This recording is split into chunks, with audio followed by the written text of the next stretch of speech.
Well, it's a very intimate crowd. Thank you all for coming to our, I forget what event number this is, of the Economic Summit for Transition, event number 3 or 4. And this is Susan Mcmahon from she is the Associate Director of the Wyndham Regional Commission. She is also a Putney resident and does amazing work and has applied for several grants. And I'll let Susan take it away from here. Okay, thank you. So good evening. I've been at the Wyndham Regional Commission for quite a while. I came initially and I did transportation planning. So that's part of my initial background there. But what I really do now and I really love is community development. So when I'm talking to you about our Brownfields program, it's really just one of the many tools we use to help our communities implement community development. Or I like to, and I think this is apropos, I'm really interested in the community economic development.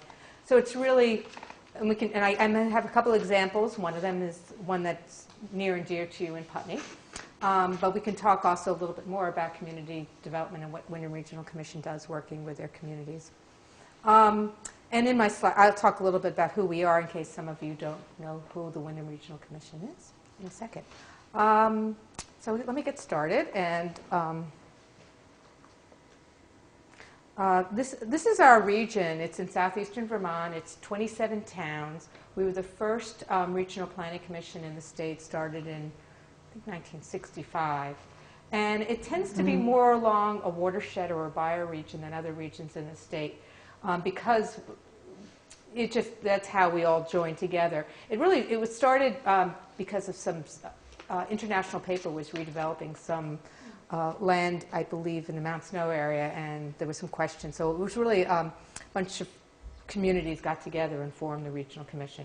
Now you'll find regional planning commissions throughout the whole country. Some are more active than others. We like to consider ourselves a fairly active regional planning commission. We can talk about what we do a little bit more later if you'd like. And that's another thing, just showing you a little bit close up. Can you see those graphics okay?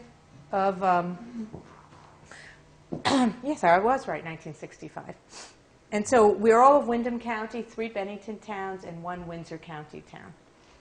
And we've been pretty busy dealing with Flood Irene, too, because a lot of our towns. So what you want me to talk about today is brownfields, and this is the federal definition.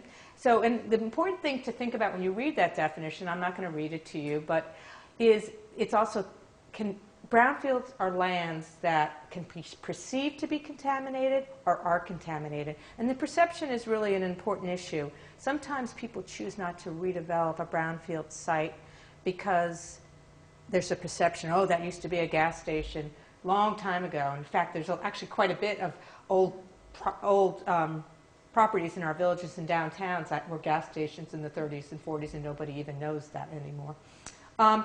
So what we did at the Wyndham Regional Commission back in 2000, so we've had a program since 2000, and we were the second regional planning commission in the state of Vermont. We applied to EPA for some federal money to allow us to kind of even the playing field, shall we say. If we talk about in our regional plans, in our town plans, the importance of redeveloping in our villages and downtowns and leaving the rural countryside, we need to come out, make it easier for the developer, and when I say developer, I mean public and private, to redevelop so that it's not less expensive to develop on a farm field, which is not what any of us want. So that's really why we initially got brownfields funds, and we've really, most of our sites have been in villages and downtowns or right nearby villages and downtowns. And I'll talk a little about our industrial legacy, and a lot of people realize that the Connecticut River Valley in particular had a really strong industrial legacy. So there's a lot of, especially when you're dealing with some of the properties, there's always a question, and we help find out. As I said, with our streams and stuff like that, that's really what powered our mills. And as you know, the Basketville is right near as well, and we can talk about that in a second.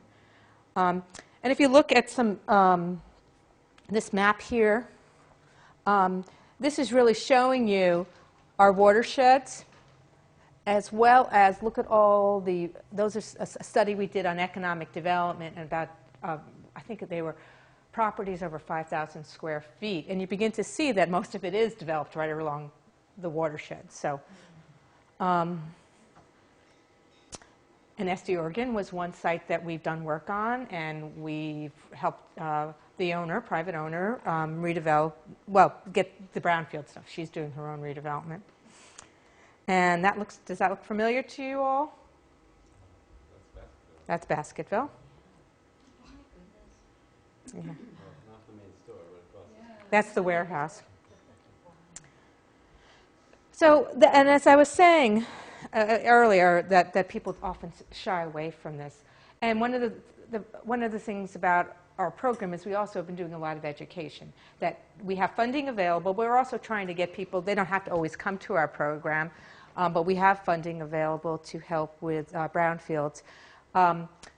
When I mentioned we had assessment funds, when you do look at a brownfield site, you need to first do what they call Phase 1 environmental site assessment. And that Phase 1 is really historical. And I have some brochures there that explains a little bit difference, because I try not to talk in jargon. The Phase 1 is really the historical research to find out if a site might have had a gas station, might have had, we had one site in Reedsboro that was wire twisting, that it was a Masonic hall, and how would you have thought there was wire twisting? Actually, that site had wire twisting, and also they have these historical maps called Sanborn maps. They were done for fire insurance purposes. They don't do them anymore, but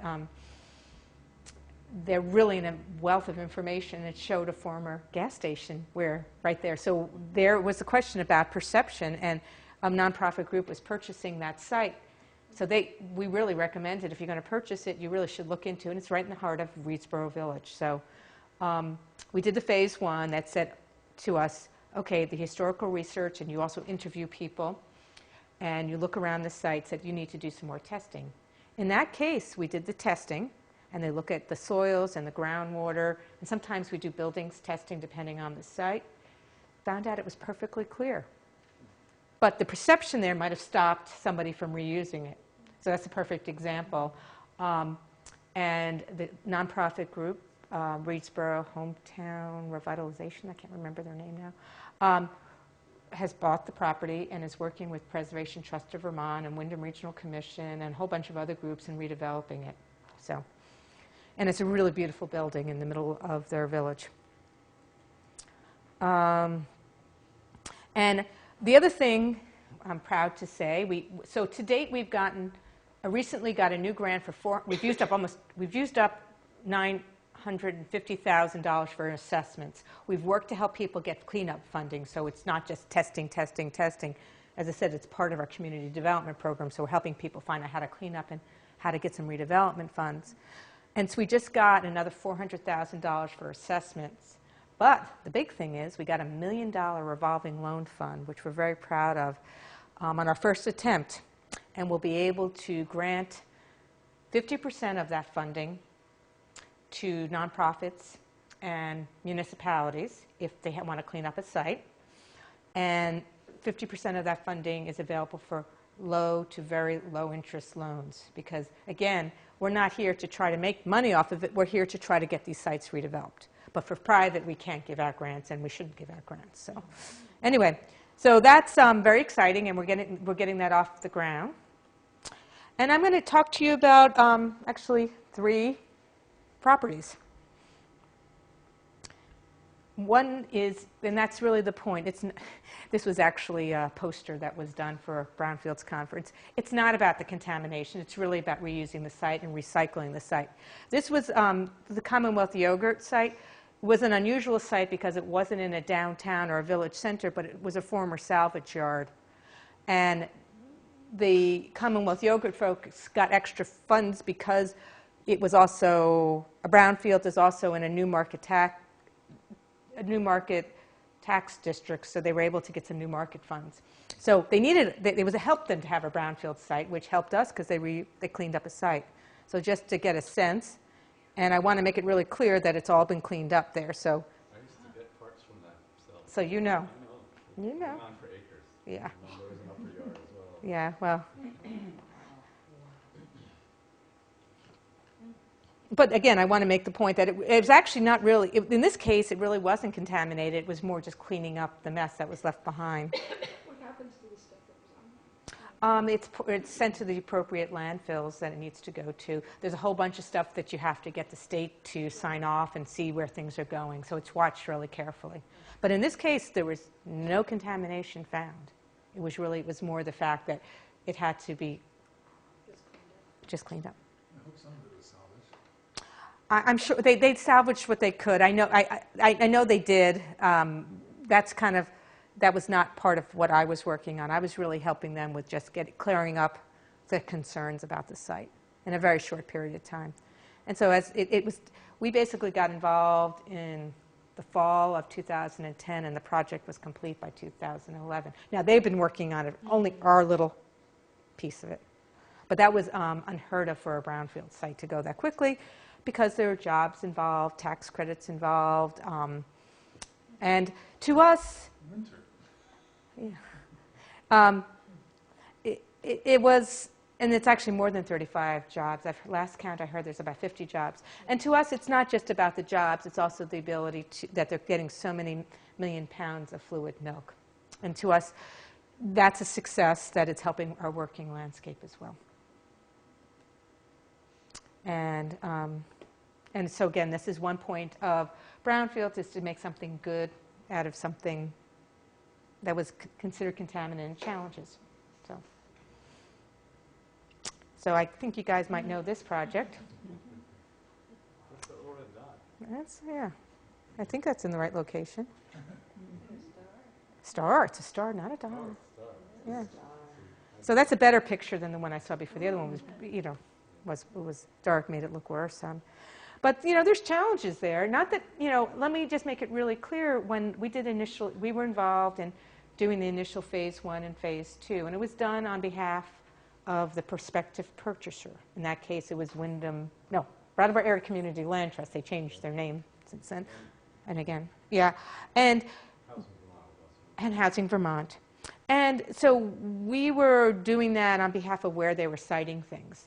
If indeed a group like you wanted to do it, we'd take a look at your reuse plan, which we can talk about in a second, and see if there's anything additionally that we would need to test. For example, if you want to have a community garden there, that really wasn't considered in the reuse for the, and those type of things. It may be that all we have to do is review the materials. We could bring a consultant and review the reports, because there was quite a bit of testing, and it really wasn't that contaminated as contamination goes.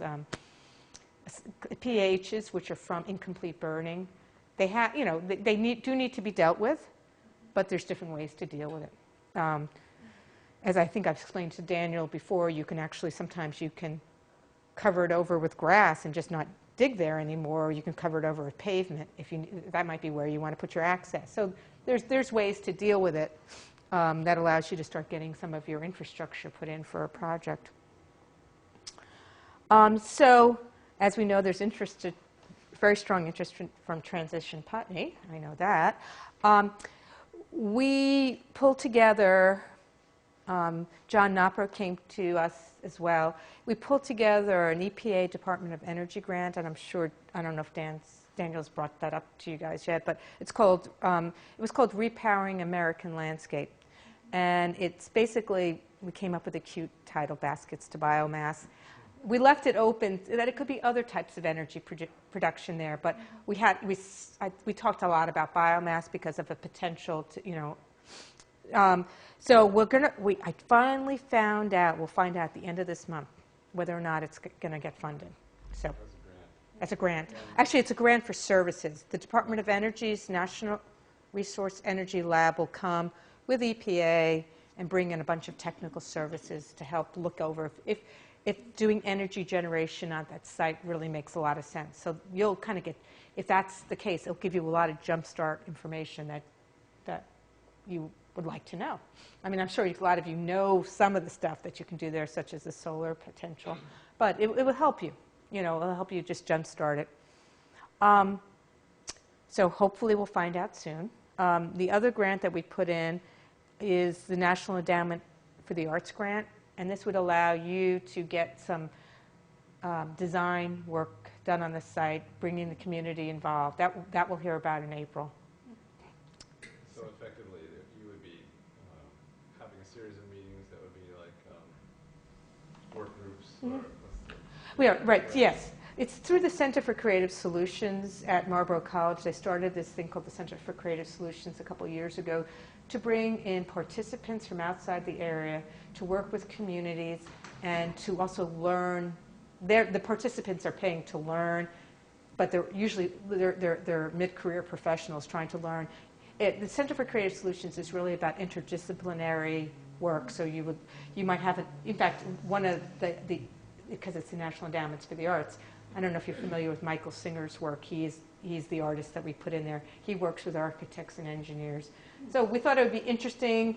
It would be a good community process. So that's the other one that we put in on behalf of the town. The third thing, which it's not up here, is that our Brownfields program, the $400,000 assessment program, does allow us to bring in some planning and design professionals. So that's another source of funding to enhance the work of the repowering grant or to the NEA grant, or if we get neither, we just do it to allow you to take your designs a little further along. So that's been busy. We'll see. We'll see. And Do you want? Yeah, if you want to ask a question about I'm before we go. wondering, in your opinion, I mean, you've obviously walked the parcel, and do you have historic usage data from the various locations? Because since you said the testing that you did was only in areas that were going to be redeveloped, and there's a broad swath of land that's in the floodplain, so that would never be redeveloped as such, but that might be appropriate for growing things. And so how would we find out if that Has been particular- tested? Yeah, I have all that information in the office, and I can send it to you if you'd Well, I like. have the test results and everything that was done. I'm just wondering if that's outside of the area that was tested because it's in the floodplain. I'd have to take a look at it. It may have been because they weren't planning on redeveloping there, but I do have the phase one would tell you about the historic uses. Do you have the phase I one? do, yeah. That's what, and we can dust it off and look at it together. But I think the best thing to do is based on what we always like to do when we do brownfields work is really have an idea of what the developer, public-private, really wants to do on the site so that we can test accordingly. The other thing that I would recommend is that the state of Vermont has this thing called the Brownfield Reuse Environmental Limited Liability Act, which would allow you, if a nonprofit group or even a private group got together and purchased the site, it would allow you to take away any of your potential liability from owning a brownfield site. If something was found. Right, and that would mean you'd have to really review what's been done before and see if there's any additional testing needs to occur. And I really especially recommend it for nonprofits and municipalities who invest and really don't have money to go back and do some more testing. So basically, if you go through this program, and I have a site that's going through the program that I'll show you in a second, you would, if anything new was found after you already got released from liability, the state would come in and deal with it. So I think it's just a good way of, as long as you do the appropriate testing. And it's a way for the state to say, let's just deal with it once and look at it really carefully. Excuse me. Would you like a chair? Oh, I'm fine. No, I'm fine. So here's another site, and this one actually is getting closer and closer and ready for redevelopment. It's the Friends of Algiers Village site. I don't know if anyone's really familiar with Algiers Village. It's actually Guilford. If you go down Route 5, south of the Commonwealth Yogurt site, and right into Guilford, you think it's a little compact. It's got a general store there. That's Algiers Village. It was historically, I'd say more of a hamlet, but a group of community-minded people, and they're actually a nonprofit group, has bought the general store.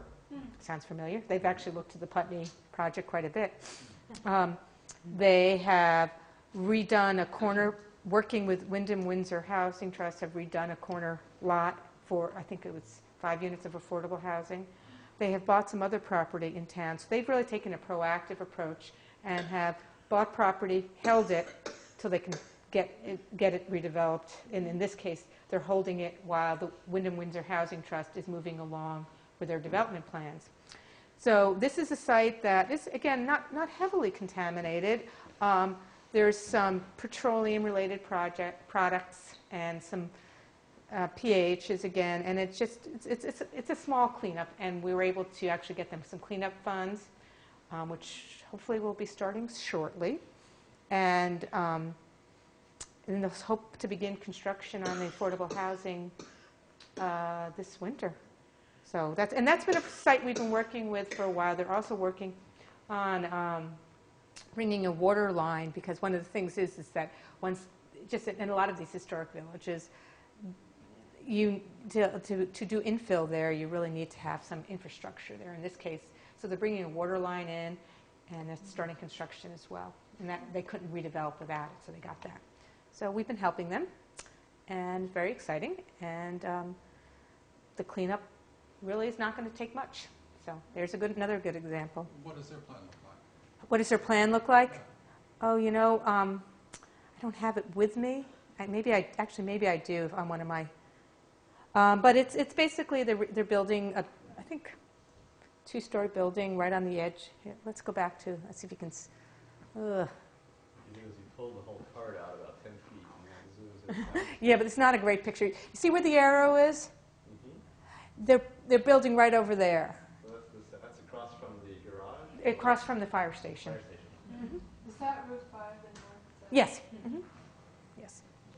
Yeah, I meant to get an image in, and I was using this for something else, and we didn't need it. But So 2 stories? I believe it's a 2-story building, and then I don't. Sorry, I have so many sites, but I believe it is. Yes, but not really. I mean, it's that's traditional rhythm of these villages. Is that 2 stories? If you look around here, you'll see. We're not talking about. So it's a way to get more development in a smaller parcel. Number of units? Or? About 17 units. Yeah. And so, again, I think this is a good place for us to sort of start finishing up, is that this is another way that this Guilford group, Friends of Algiers Village, is really kind of setting up for resiliency. They're trying to they want to make that village, that's one place that because Guilford doesn't really have a village center like we do in Putney. They're trying to create something there. So the Friends, are they a loosenit group? Or It's a nonprofit. It's a group of Guilford residents, and they've been at this for a good amount of time. They've bought some other property as you head into Algiers Village to protect the open space. If you're interested in talking to them, I can give you some contacts. But they've done very quietly done a lot of work around there, and just doing community, kind of investing in their community. So, and they bought the general store too. And they've gotten grants from Community Development Block Grant for the general store. They connected with Wyndham Windsor Housing Trust they wanted to have some more housing, because for them, housing in the village is going to only help for the vibrancy of the village. So So the equivalent in Putney would be something like the Historical Society, just doing Yeah. similar work. yeah, exactly. And that's a way to get hold of me. I also have some cards with me tonight if you have questions. Some brochures And some brochures. And so that's really about the Brownfields program. So I guess community development, you want me to talk a little briefly about that? If you'd like, yeah. I mean, when I talked with the town, I talked with Chris yesterday, or actually today, and I think the town is feeling like they don't know how to move forward on something like the redevelopment at that field, because it's a large parcel for a town, and B, they'd have to put it before the voters and so on and so forth. But even then, the town's not really in the development business. So it would really take an independent entity to pull that off, like the Historical Society or some other.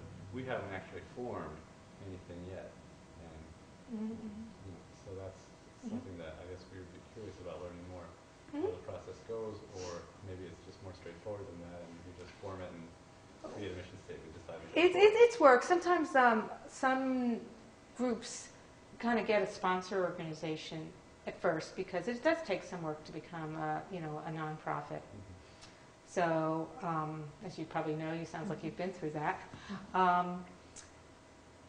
So it really depends. Sometimes you can find a sponsor group. You could potentially go. I mean, initially, that's what the Historical Society was going to be for the Putney General Store, and then they got actively involved. So there's different ways of doing it. You could get another nonprofit. You could talk to other nonprofits in Putney. but there's what, I guess, just to kind of get a little bit bigger for a second, what the Wyndham Regional Commission does is really helps communities because we are, in a lot of our small towns don't have professional staff, so we manage community development block grants, we help with planning studies, we do implementation, we do stuff on a wide range of stuff on community development, which goes from, you know, recreation to schools to infrastructure to solid waste to just community economic development to economic development. My executive director serves on the SEVITS, the Southeastern Vermont Economic Development Strategy. We're involved there. So when Anchor Restaurant in Wilmington burned down, they came to us to help them get a community development block grant. The town did, and then we managed it on their behalf. We've been fortunate. We've gotten quite a few National Endowment for the Arts grants that we've helped Bellows Falls develop their trail, as well as the waterfront we've been involved with. So again, we can help with seeds, grants, and stuff like that. So I guess a lot of our communities look to us as professional staff that are available to help. We have to also, our main client is the municipalities. So we always have to work with them and make sure that this is something that they support. So does that kind of give you an idea? And affordable housing we're involved in. Not as much. We used to have a rehab program. Since then, it just was something that was a little bit. It was we were losing money trying to do affordable housing. So eventually, Wyndham Windsor Housing Trust took over. It was a scattered site. I don't know if some of you remember that. I've been around Putney for a while, but we were involved in a scattered site rehab program for low income. So that's really all. I can take some questions. And Well, Alice? Yeah. Well, I don't know. Well, that we have a I'm lot. interested in the, like with the Basketville site being owned by a private owner, whether your brownfield work can happen with a current private owner. yes, Who may just want to eventually have things cleared up for when the land comes on the market, that kind of thing. most of the time it is private owners. What we do when people come into our program, so let's say this group wanted to be the buyer. You would be the prospective purchaser. That's the Brownfield's term. And you would go to the current owner and get permission to do the Brownfields testing. And that's how we do it. Because we're not going to do any work on a site unless we have permission from the current owner. Right. So and that's really what we did with Wyndham, Brattleboro Community Land Trust, is they had to get okay from the current owners. So in other words, to paraphrase that, Thank you. You wouldn't work with an existing owner without there being a prospective purchaser. We tend to not. Because otherwise you'd be increasing the value of someone's property. And Yeah, we really tend to helping. not. However, there are examples that we have in the past. If it's something that a community knows that the current owner is having a hard time selling, and it's an important community resource, and so we're getting it ready for sale.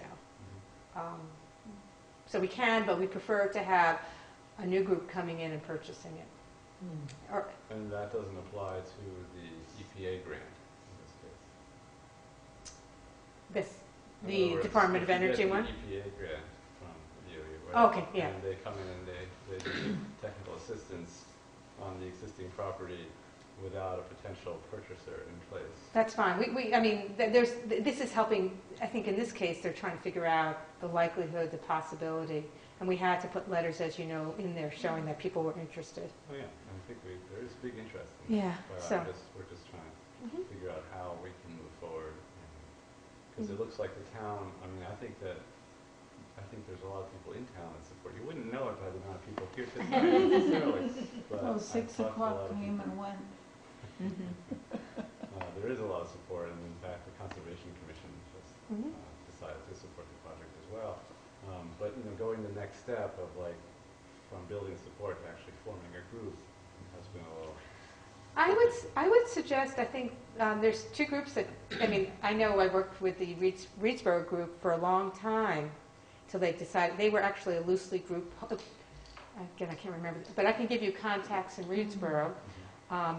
again, the Friends of Algiers Village is another group that'd be worth talking to find out how they kind of came together.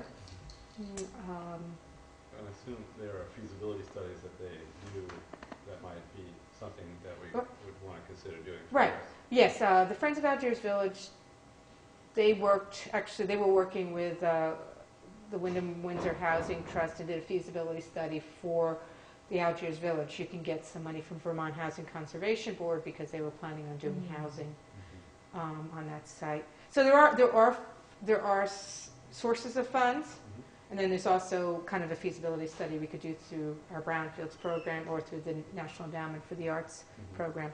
So I think, yeah, you have to, I think what I would suggest to you is just talk to some other groups that have been there before. It was very scary for the group in Reedsboro. I'll be honest with you. They took a long time before they decided to bite the bullet and buy the property. Are there projects you're working on now with the city of Brattleboro? City of Brattleboro, I've been involved on and off with the Brattleboro waterfront. That's kind of on a hiatus. I did a lot of we did all the brownfields testing there. I'm working with the New England Youth Theater on their parcels, which is very exciting, and I think it's going to start to come together soon. So that's been a difficult site. But I think that's an example of it's really helpful to have a group like the Wyndham Regional Commission assist another group that's not their forte. And we're helping them move along. And they've learned a lot. And so is the town of Brattleboro dealing with the waterfront. Yes. So, I can imagine it's a challenge. yeah. I'm just wondering if you can comment on what's happening in the Brooks house. I really, Does anybody know? I know there's people that know about it, but I know that they're trying to figure out how to put a financing package together. It's an expensive, that's all I really know. Yeah. So they just repaired the shell and they're still working on the interior. Yeah, I mean, that's hard. That's sometimes, that's a very large building, as we all know. I mean, it's a very important building. So, And the walls were paper thin in a lot of places. Yeah. So yeah, they must have done a lot of damage. yes. Some other projects I'm working on is I'm working with the Saxons River Village trustees on a pocket park up there that next to the river. Also, we're beginning to work with Main Street Arts as they expand in Saxons River. We're starting to recruit in new projects again, because for a while there we were running out of money, and now we're ready to go again.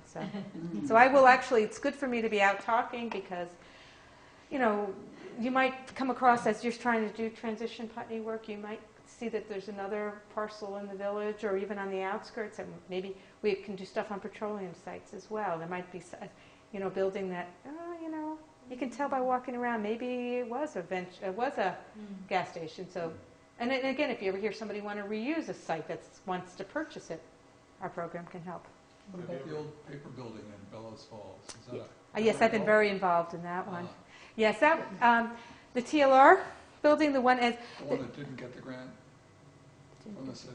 The one that's on the waterfront, that they started, is that the one, the big white building with all the windows? Oh no, that's West. You're talking about the one that's on Westminster Line, just south of Bellows Falls. No. You're talking about as you come into Bellows Falls, I've been actively involved with these parcels for a while. There is the old International Paper, and there were lots of different paper mills. The town owns the TLR building. It had an emergency response removal action because they had friable asbestos. That was taken care of. Now it's just really waiting for a developer. So it's, I mean, what? Well, I think they're talking about two different buildings. Oh, you're talking about the island. Yeah. Oh, no, I thought you were talking, no. I'm talking about something else. When you first come into Bellows Falls, you go over the bridge and you make a right, right there, and there's a large white building down by the waterfront. That's it, It's yes. the mouth of the Saxons River. Goes into the Connecticut right there. Yeah, you're talking about on the island, right? No, No, Yeah. no. As you first come into Bellows Falls, Saxons There's a River small enters bridge. the Connecticut.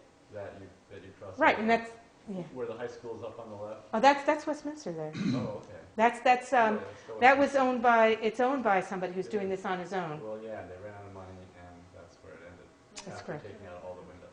Yes. And I was talking about the island. Oh, okay. So let's work our way up. That's in Westminster. That never came into our program. I know he's in charge, but I'm talking. Let me talk about my site, and then we can get to your site, because this is. I get this all the time.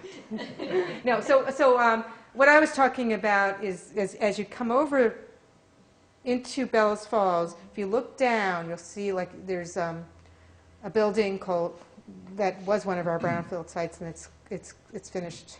Looks like it's right here. Go in.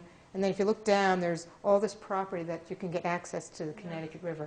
I've been working with the Bellows Falls Historical Society, who owns that property, to develop and they've started developing a trail. And that's the way they're developing the trail is they're actually using the brownfields cleanup funds to mitigate and keep you away from the areas that are contaminated. So that's where you don't have to remove everything. Yeah. And they'll be putting some plantings in there that you and I wouldn't want to go in through.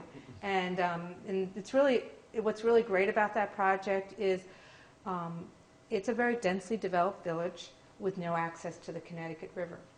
So this will give access to the Connecticut River. Closer to the square in Bellows Falls is the TLR paper mill, which the town owns, and that's waiting for a developer. You go out to what they call the island, which is, it's cut off because they put it's a historical canal there. Yeah. That is being developed by another group. What is their name? You guys probably know the name of the group. Green Island Group. And they are choosing not to come into our brownfields program at this point. They are not purchasing it, and so. I'm not trying. I don't push people to come into our program. It's available if people want to. If they choose not to, that's up to them. But my understanding, I've met with them and they're choosing not to at this point. But the island, we've done other work on the island before. The Waypoint Interpretive Center. That was one of our first brownfield sites, and I was also the project manager for the implementation. So that was fun to see it quick success story. That was our first success story, very quickly. And then across there, Bocelli's is another one of our brownfield sites. And that was another success story, though. She's still hanging on. Yeah. What about the building up the street in towards town, going north? There's a big white building. Yeah, I know. There are other. Right for.